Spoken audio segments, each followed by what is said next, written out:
போடுறாங்க. அதை பாட்டுக்கு ஏற்றபடி ஆடிக்கொண்டே திருமணம் செய்ய வருகிறார்கள். அதுக்கப்புறம் மெஹந்தி விழா நடக்கிறது. அதுக்கப்புறம் மோதிரத்தை போட்டுட்டு தேடுறாங்க மனைவியும், அதை புது பெண்ணும் புது மாப்பிள்ளையும். அதேமாதிரி போய் அருந்ததி பார்க்குறாங்க, அம்மி மிதிக்கிறாங்க.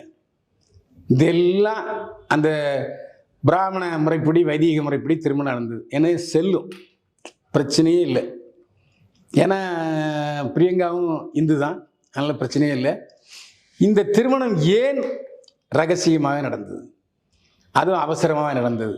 ஏன் பத்திரிகைக்காரங்களை கூப்பிடல? சரி, பத்திரிகைக்காரங்களே வேண்டாம், அது வேண்டாம், விட்டுருங்க.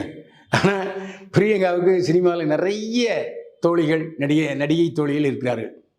அவங்கள கூப்பிட்டுக்கலாம்ல, கூப்பிட்டா இப்போ நிரம்பி விளைஞ்சிடும். ஆனால் அதை வேண்டாம் என்று தடுத்திருக்கிறார்கள்.